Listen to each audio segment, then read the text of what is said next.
नमस्कार प्रेक्षकांनो, मालिकेच्या पुढील काही भागांमध्ये आपल्याला खूपच जबरदस्त असा ट्विस्ट पाहायला मिळणार आहे. कारण केदार तारिणीकडे एकटक पाहत आहे. कारण तारिणी आणि केदार दोघांनी मिळून दयानंद काकांचा जीव वाचवलेला आहे. आणि त्यानंतर तारिणीने दयानंद काकांच्या रूममध्ये येणाऱ्या युवराजला रंगेहात पकडून त्याच्याकडून जणू काही सत्यच वधून घेतलेलं आहे की दयानंद काकांवर हल्ला करणारा हा युवराज होता. त्यानंतर आता तारिणी आणि केदारला सुमीने घरी बोलवलेला आहे जावयाचा मानपान करण्यासाठी.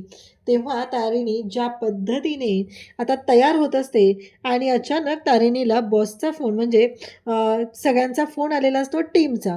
आणि त्यासाठी तारिणी ज्या पद्धतीनं तयार होतीये तेव्हा मात्र केदार तिची कशा पद्धतीने मदत करतोय, तिच्या पायाला नेलपेंट लावून देतोय, या सगळ्या गोष्टी आपल्याला पाहायला मिळणार आहेत.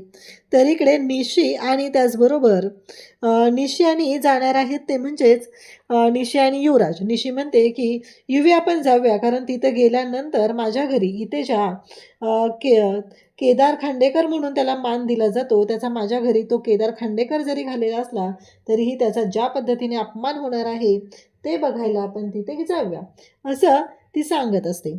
तेव्हा मात्र इकडे आपल्याला पाहायला मिळतं की आता तारिणी आणि त्याचबरोबर केदार दोघंही पोचलेले असतात. सगळ्यांना असं वाटत असतं की आलेले आहे ती म्हणजे युवी आणि ही आलेली आहे, निशी आलेली आहे. म्हणून आरतीचं ताट घेऊन आता रेखा तर पळतच आलेली असते. पण आजी आणि त्याचबरोबर तारिणीचे बाबा म्हणतात, अगं असं नव्या जोडप्याला आत थांबवून ठेवू नकोस, औक्षण करायला घे बरं त्यांचं, असं म्हणत औक्षण करायला सांगितलेलं आहे. आणि जेव्हा ती औक्षण करायला जाते तेव्हा मात्र तारिणी आणि केदार पाहतच राहतात. आणि त्यानंतर युवराज आणि निशी तिथं पोचलेले आहेत. ते कसे तोंडावर पडलेले आहेत ते आपल्याला पाहायला मिळणार आहे. त्यासाठी हा व्हिडिओ शेवटपर्यंत पहा. त्याचबरोबर चॅनलवरती नवीन असाल तर चॅनलला नक्की सबस्क्राईब करा.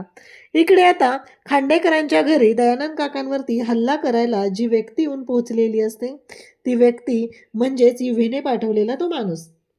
तो माणूस इकडे दयानंद काकांवर हल्ला करायला आलेला असतो. आणि तो हल्ला करायला जाणार तेवढ्यातच तारिणी तिथं पोहोचते आणि टेबल मॅट तिनं घेतलेला आहे त्याच्या तोंडावर मारून त्याला खेचत खाली आणलेलं असतं. तर इकडे आपल्याला पाहायला मिळतं ते म्हणजे आता युवराज हा निशीला घेऊन निघालेला असतो. आणि सुमीने फोन केलेला असतो. सुमी म्हणते, अगं तुला ना मी जेवायला बोलवायला फोन केलेला आहे. तेव्हा सुमीला निशी म्हणते, अगं कसली 31st पार्टी आहे, न्यू इयरची पार्टी आहे. तेव्हा आजी तिला म्हणते, हो तुला मी नवीन वर्षाची पार्टी देणार आहे, ती पाडव्याच्या वेळेस देणार आहे. पण आत्ता कसं आहे माहिती आहे का, माझ्या दोन्ही नातींचा आणि दोन्ही नातजावयांचा मला मानपान करायचा आहे, त्यासाठी मी बोलवलेलं आहे. तेव्हा निशी म्हणते, हो का, दोन्हींना? तेव्हा ती म्हणते, बरोबर आहे, तुझं घर आहे, तू बोलवशील, कोणालाही बोलवशील आणि काही करशील, मी काय करणार ना. त्यानंतर इकडे आपल्याला पाहायला मिळतं तारिणीने त्या माणसाला जी मारायला सुरुवात केलेली असते त्याचा आवाज मात्र तारिणी निघू देत नसते. इकडे दयानंद काका जिना चढत वरती चाललेले असतात. कारण कौशिकीने सांगितलेलं असतं ती फाईल कौशिकीचं जे वरती ऑफिस आहे त्या ऑफिसमध्ये आहे आणि त्यांना ती फाईल हवी असते. जेव्हा दयानंद काका तिथं मागं फिरून पाहतात तेव्हा तारिणी त्या माणसाला सोप्याच्या मागे लपवते. आणि ज्या पद्धतीने त्याला धूत असते त्याला मात्र मापच नसतं. इकडे केदार मात्र तिथं असतो. तो टेक्नोशी बोलत असतो. टेक्नोने त्याला पासवर्ड दिलेला असतो. जेफीशी मेडिकल म्हणजे फार्मसची जी फाईल आहे ती फाईल त्यांना शोधायची असते. पण नेमकं दयानंद काका तिथं आल्यामुळं केदारचं काम थोडं अर्धवटच राहिलेलं असतं. इकडे तारिणी मात्र त्या माणसाची धुलाई करत असते. कारण तारिणीने केदारला सांगितलेलं असतं की मी तुला अलर्ट करेल. परंतु तारिणी त्या माणसाची धुलाई करण्यात एवढी बिझी झालेली असते की तिचं अलर्ट करायचं राहून गेलेलं असतं. आता केदार म्हणतो की हे खेळणं खाली पडलेलं ना ते ठेवायला आलं. तेव्हा दयानंद काका म्हणतात, अरे तुझंच घर आहे, या सगळ्यावरती फक्त आणि फक्त तुझाच हक्क आहे. आणि त्याचबरोबर या सगळ्या गोष्टी तुझ्या आहेत. त्यामुळं काहीही झालं तरीही तू या सगळ्या गोष्टी कुठंही जाऊ शकतो, कुठंही फिरू शकतो, हे घर तुझं आहे. आता मात्र प्रश्न पडलेला असतो. कारण दयानंद काकांनी जरी हे सगळं सांगितलेलं असलं तरीही केदार म्हणतो की मला काही नको आहे, मला कोणता हक्क नको आहे आणि मला काही नको आहे, असं तो स्पष्टपणे सांगून रिकामा होतो. इकडे तारिणीने मात्र जी धुवायला सुरुवात केलेली असते त्या माणसाला त्याला ती विचारत असते. त्याला किचनमध्ये घेतलेलं असतं आणि त्याला ती जाब विचारत असते. कारण तारिणीला प्रश्न पडलेला असतो की हे सगळं कोणी सांगितलंय, हे सगळं तू कोणाच्या सांगण्यावरनं करतोय. म्हणून तारिणी त्याला प्रश्न विचारत असते.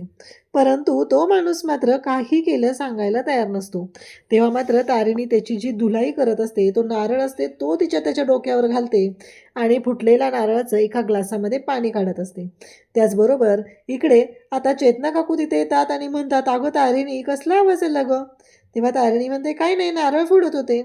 तेव्हा चेतना काकू म्हणतात, अगं नाही गं, जरा जास्तच मोठा आवाज आला.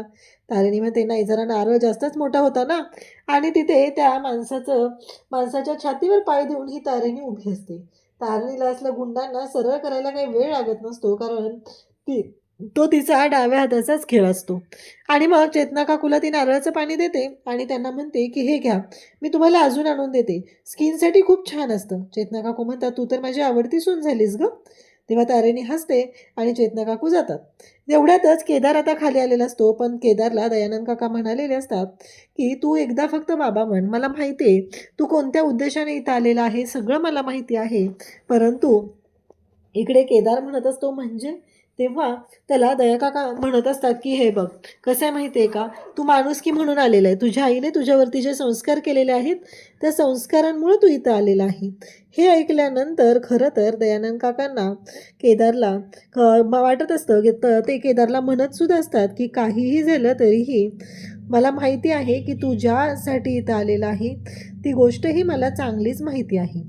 परंतु केदार मात्र ऐकायलाच तयार नसतो. तो त्याच्या हट्टाला पेटून बसलेला असतो. तो म्हणत असतो की नाही, काहीही झालं तरीही मी एवढं सहजासहजी हे मान्य करणार नाही.